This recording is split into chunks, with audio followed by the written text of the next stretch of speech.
Step 1, wake up early, gonna rise with the sun. Step 2, get some good, some food in you. Step 3, think real hard about what you wanna be. Step 4, everybody just do your thing. Wake up, today's gonna be a good day. Wake up, today's gonna be a good day. Wake up, today's gonna be a good day. Wake up, today's gonna be a good day. Hey guys, so we've just finished getting the concrete in this morning for all these front rods and these front rods here. We've just put the tarp down. I did a little bit of grading with soil just to try and even out any dimples or dips. But we've got our highest point over in that corner. It's level across there, but then from there it all slopes down to this front. So I know I need to start off in that corner and work my levels out all the way around. So that's what we're going to do now with the nuts. Get them all down, get the washers on ready for the timber, and I can start placing my timbers in position, marking them up and drilling them and dropping them in. But I can't do these fronts yet because these are fresh concrete, so I'll leave them until tomorrow, give them 24 hours to set, so I can start on my sides, back and that row, and go from there. So yeah, we'll catch you in a bit. Wake up, today's gonna be a good day. Wake up, today's gonna be a good day. Wake up, today's gonna be a good day. Wake up, today's gonna be a Good morning guys. So yesterday you would have seen me leveling out all the nuts from the very centre one over there, which is the highest point of the ground. I got them all level. We went out, come back in the evening. I decided to get out my laser level and just set it up and took them all perfect level. They were only out maybe 1 or 2 quarter turns because I do know my 1.8 meter spirit level is out. It's definitely out of level. So even with the switching your level round, you obviously do get ups and downs through the levels. So I got my level out, laser level out, got them all perfect. Instead of using shoes, I'm using these 10mm thick 50 by 50 washers. Now obviously this timber is 75mm, but I cannot see the timber going anywhere once they clamp down to this. I do believe, although those shoes look robust and great, I don't think they're doing a lot more than what you're going to have with just a 50 by 50 washer. So this morning I'm going to splice my timbers together for the back and the front row, and then do the ends. I'm going to do similar to Liam, but I'm going to clamp my timber, sit on top of the washers, clamp it to it, and then what I'm going to do is run my square up against the edge and mark all the lines so they're dead center, rather than sort of doing it by eye, because my rods are almost perfect. 1 or 2 of them ever so slightly out, so the more I can get my holes perfect, hopefully the easier should line up and I should have no issues. It's a bit cold this morning, only 7 degrees. All the timber's a bit damp, so I should have really wrapped her up. But we got a few more days of sun ahead of us. So yeah, I'm going to crack on, and hopefully by the end of the day I'll have my timber frame in and all the battens underneath ready to take installation. Right guys, so we just finished splicing our first timber. It's like 7 odd meters. I've drilled all my holes, done all the marking along the top, drilled them through, wheeled them out a bit to give them some clearance with a 25mm speed bit, which is down there. So this is the moment of truth. We're going to try and see if this drops in first try. So let me just set this camera up.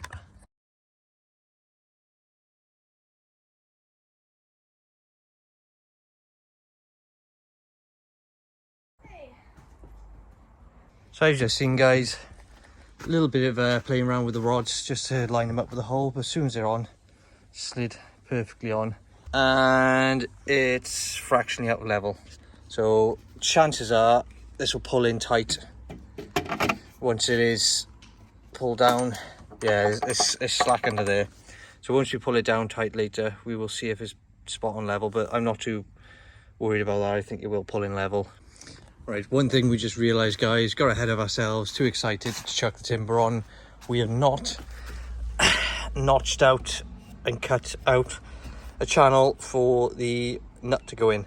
So I don't think I'm going to get that out, so I'm going to have to retro do it. I'm just going to have to cut a few notches either side of it, and then just get one of my old chisels and smash her out, just being careful not to smash the thread.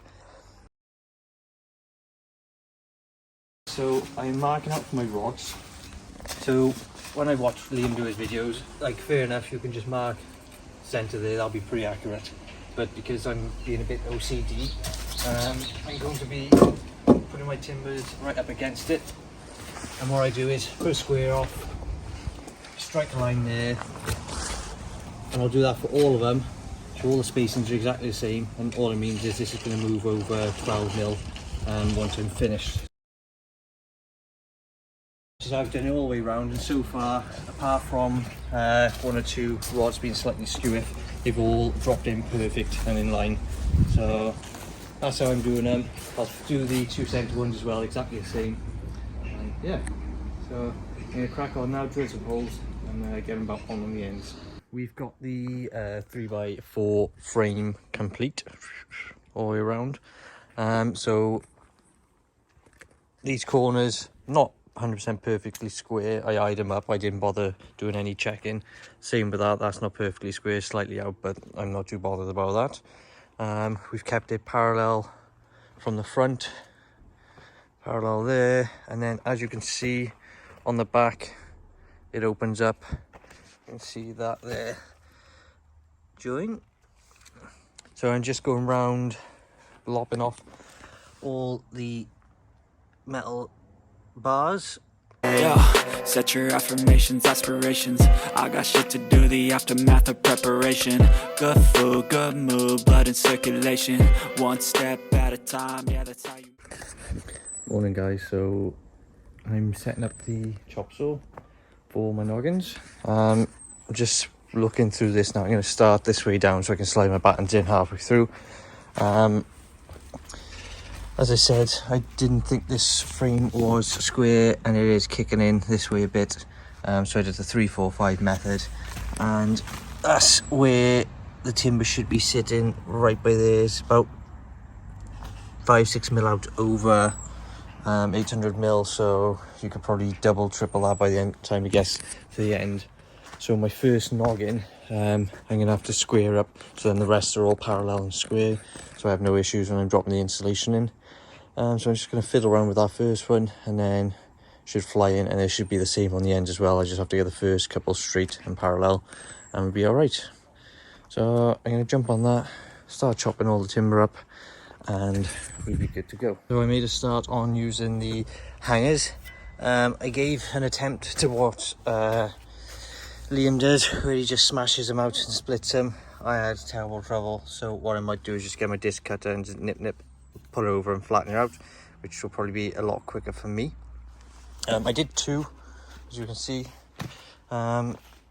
very slowly. So what I decided to do is space them out, mark them out, cut them to length, and all I'm doing is using this 400mm spacer for the insulation.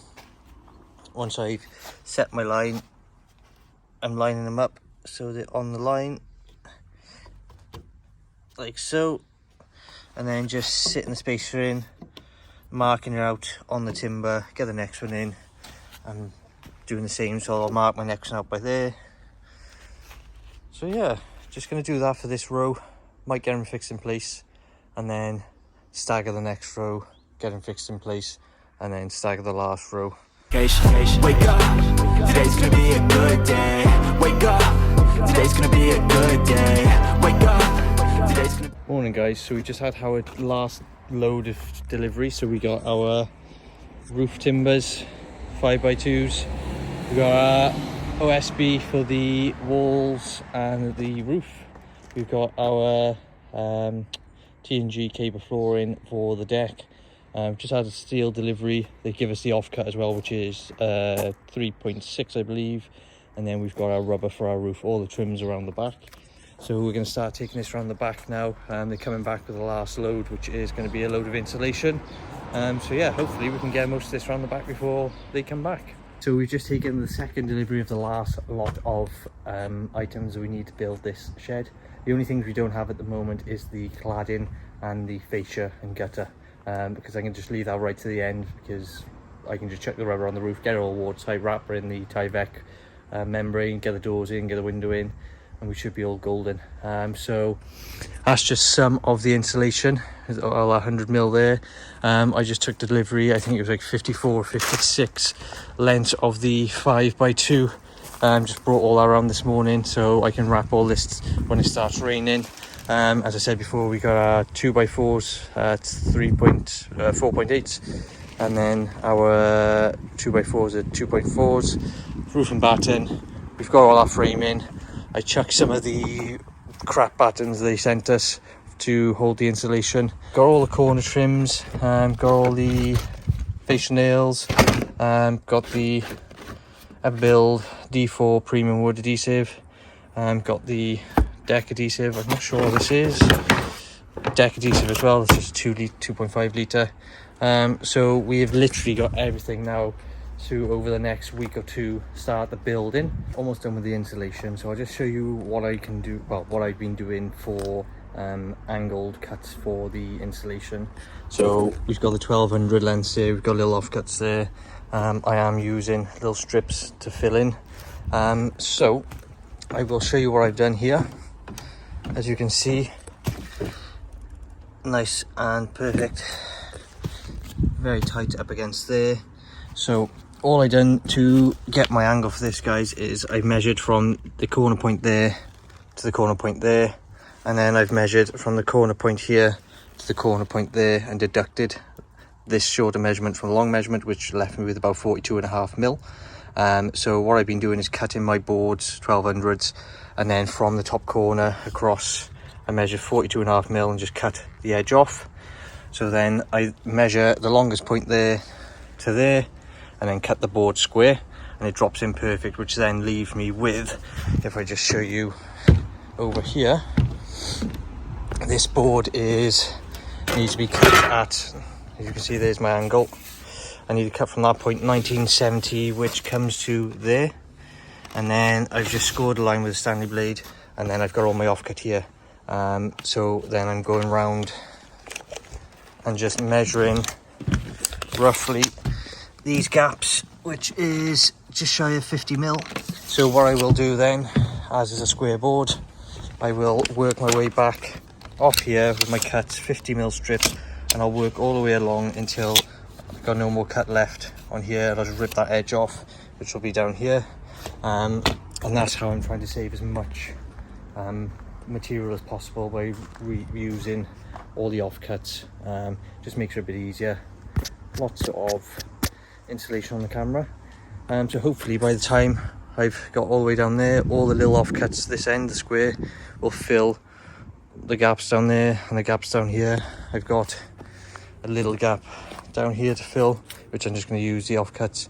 I'm making these very snug, so when they fall in, or when they go in, they will not fall out, because I haven't got batten all across, only a bit of batten there and a bit of batten under there. So yeah, it's going along okay, guys. Just got a few more cuts down here to do, and all the infills to do. So that's what we've got at the moment. I'm trying to get all this insulation done so I can start on the flooring and get that covered for the next few days, and then we can start working on the walls from there. So hopefully it'll start taking shape over the next week or two. Step 1, wake up early, gonna rise with the sun. Step 2, get some food in you. Step 3, you grow hard about what you want to be. Step 4, everybody just do your thing. Wake up, today's gonna be a good day. Wake up, today's gonna be a good day. Wake up, today's gonna be a good day. Wake up, today's gonna be a good day. Wake up, today's gonna be a good day. Wake up, today's gonna be a good day. Wake up, today's gonna be a good day. Wake up, today's gonna be a good day.